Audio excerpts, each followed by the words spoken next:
Before we get into it, show some support by liking and subscribing to the channel. Also, if you like Gundam and Mecha based content, be sure to check out my channel, TriloG Studios, linked in the description down below.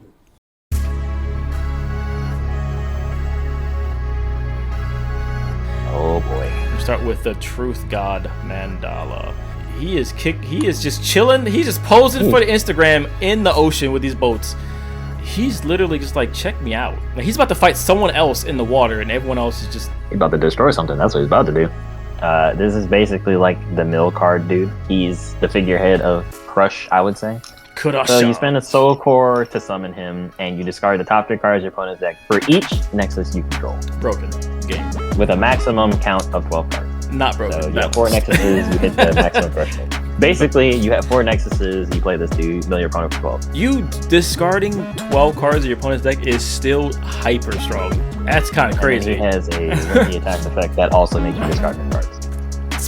So when he lands, top 12 at most, and then you may discard a spirit card with Crush. Sure, we got the God in play. Everyone else is just sacrifices at this point, and we swing in and we're knocking. Think about it. Like, 6 cards. Crush only ever, it usually only gives you like 3 cards to discard. So I mean, for him, he's just like, well, I'll just get rid of the card to like double that. Essentially, you probably just want to use him to get rid of your Crush 1 cards. That way you can keep your Crush 3 and 2s. Do we mulligan against versus blue?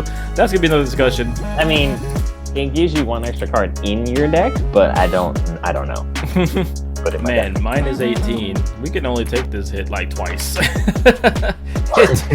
So once you get the 8, once you draw 8 cards, which you're probably gonna have in your hand by the time this boy drops, him landing on 18, and obviously you have maybe some other crushes out there just to get the minimum crush out there. This guy's gonna be the ender of it all. So yeah, or we just summon 2 and attack with 1. Yeah, essentially you look at it like this guy is solely here to make you mill your deck. He does nothing else. He just says, take your deck and put it into the discard. The trash. Another thing with Crush I want to talk about, a lot of people are saying this is broken, Crush is broken. No, Crush is not. When do you go to 60 cards in a local best of 1? Because from what people are thinking of doing is, during best of 3s, since how the sideboard rules work, you'll keep your deck at 50, but you'll just kind of just insert your sideboard. So you may have to think about your sideboard so it kind of melts with your deck a little bit better, rather than just cramming in 10 extra magic cards, perhaps. But throwing it in your deck, having 60 cards, so you at least have 1 more time this Truth God can attack you to be able to stay alive. Do you start going in best of 1s at 60 cards? What do you think? No, I think because in best of 1, you want your deck to be flexible, but still as tuned as possible to work against most of your matches. I agree. Absolutely. You still want the 50. I don't know how many recursion strategies or graveyard strategies are going to be. If it does become something, Crush may have to watch how it handles that kind of situation, you know? So I think this card is overall, he's like a 3 because it depends heavily on the type of deck, and I don't know how strong like the mill strategy is, but like he becomes like that card you have to draw, right? Like he's like, I have to get to the Truth God now. Let's land this fool and then cause some pain to my opponent. The most important thing that you need to know is that they have cards with Crush and there are cards with Raid. Yeah, I heard Raid right now it's like Blue's way of dealing damage, and I think it's some way of like restanding, and yes, that's just really fucking good. The mill is kind of I can't even call it control, because again, it doesn't do anything. Like mill doesn't do anything other than cause your opponent to lose possible resources they may have needed, especially if you do hit the card that they were looking for. Mill's strongest matchup is against control, because they're not going to end the game quickly in any way, shape, or form. And control, I have all the amount of time in the world to just send your deck to oblivion. That is true, and control definitely needs to get certain pieces in order to finally reach its end game. And if you start milling those end game pieces, then their game plan becomes what? You know, like I'm gonna have to figure out another way around you. I'm definitely gonna run a blue deck because I need to feel this. I need to mandala you. This guy looks cool, man. This guy looks cool. All right, spent too much time on Mandala. What's your rating on this guy? I'm gonna say in terms of a mill strategy, this has got to be like a 4 out of 5. only give him a 4 because he doesn't actually do anything else when stuff gets crushed. He can also be in a deck that doesn't really revolve around mill. Even as a sideboard card, just being able to dump this guy, knock 18 cards out of your opponent's hand. That could put your opponent in some kind of bad place. They have Scatty on the field. Congratulations, I'm gonna attack with this guy. Let me get this guy back. You can knock a lot of stuff. So some strategies are gonna have to definitely respect the truth god. All right, let's go ahead and move to the next one. Whew, this boy looks amazing. This is, if this ain't a Tallgeese Gundam in disguise. Look at that. I want 4. I need 4 of these right now. All right, Coliseum Golem. So you have 10 cost 4 reduction. Nice. So he essentially has the same stats of Void Lords, but he is not a Void Lord of his own. I don't know why. He is an arena champion. He is the arena.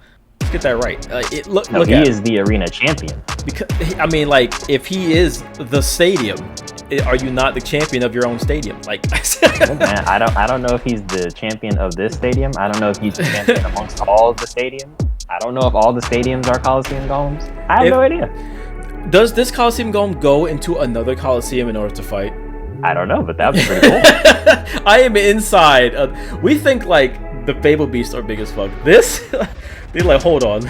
That's an entire mammoth. This man is Alexander from Final Fantasy. Like, yeah, pretty much. This is wild.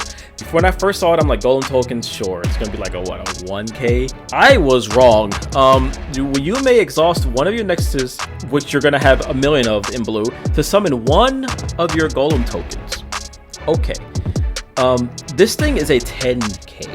This thing is bigger than he is at level 1. Here, look. So he summons so the Golem is bigger than the Coliseum, and it's on win attack. So every turn, these things are, bro, you got to get this guy going. I know he's pretty much. I know he's a 10 cost card, and you're probably only gonna see this guy in a mono blue strategy. But when he's gonna land at 1 swing, and that's 2 bodies. So you have a 7K swinging at you, and you have a 10K blocker, or that 10K is gonna be swinging at you too. This guy gets bigger on his level 2 at 4K, and says during either attack step, when one of your nexuses is exhausted, which infinite abilities happen, he triggers this himself. It's like one of your nexuses, you have his core from the void here. That's whatever. That's a little ramp ability. But that just puts him over. That puts him at 11K, which can probably beat out your opponent's golems, which puts you there. So during your end step, you may exhaust one of your nexuses to refresh all of your golem spirits, including himself. Yeah, I want to play this card. So, and he does make tokens. This guy does what I like in like Magic the Gathering Green. I like playing big dudes. I like getting them out for free, of course. Can't do that in this case, but playing big dudes. And like every time. You can. Oh, I don't know that. I don't know how to do that. It gives you a 10K golem for free. That one, yes. I was gonna say, like, when being able to generate creatures like a Diaboromon token from like Digimon, like being able to swing, make something that's kind of relevant. This guy ain't making an ant. This guy is making a 10K golem. Big body boy.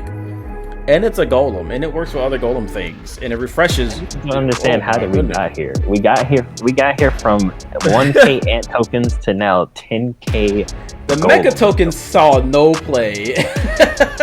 I'm pretty annoyed that they actually really didn't even give the Mecha tokens that much to study. That's crazy. I don't know how many cards out there generate a golem token. This guy is a 10 cost. He is the final card you play, so there's like 3. Okay. Yeah, there's like 3 of them. I'm gonna rate this. I'm a little biased because of how it looks. I would say it's a 4. When he lands, he doesn't really move things out the way. He doesn't immediately kind of kill your opponent. Play essentially 2 big dudes, and then like you start going from that point forward. You don't get the golem unless this guy attacks. And you exhaust the nexus. Yeah, and you have to use, which you're probably going to have no problem in blue. And it doesn't say a blue nexus, so like you can technically target any nexus you want to. I do like the fact that like if this guy isn't answered, it's going to get worse and worse and worse and worse. And sometimes like in a slow matchup, this guy is like this guy. I feel like blue wants to see control as an enemy. How do you feel about this guy? Am I overhyping him? Is he not as crazy as I think? Does he do just not enough at 10? Because 10 is a lot. Well, I keep looking at 10, but it is 4 with full reduction, which is kind of nuts. 10 is always the weird number because, like, when you cost 10, even if you have a lot of effect, your effect has to be really good. He not only when he attacks, he'll generate something else. So even if they kill this guy, you still have a 10k token. And then you can trigger the second effect as well if to put a cord from the void onto that nexus. So you can ramp as well. If he survives and makes it to the end step, if you have the level 3 active, he's gonna refresh himself, which seems pretty good for defending it. That's a good analysis. Like, just maybe having him as like a literally just like a guardian kind of guy. Right, let's go ahead and still got 3 extras to go over. All right, this one is crazy. She has dead eyes. Could have made her with blue eyes. Could have had them interested in seeing our review of the remaining colors. Then hit that subscribe button and notification bell. That way you'll be notified as soon as that video becomes available. Can't make a promise, but I do my best. 25 sitting on 25 racks. Just got started, no, we ain't done yet. But a new crib, that's a goddamn flex. Sign that check. Told them last year that I've been up next. Can't take calls, but I send that text from way downtown, but the shit's still wet. Yeah, that's a guarantee.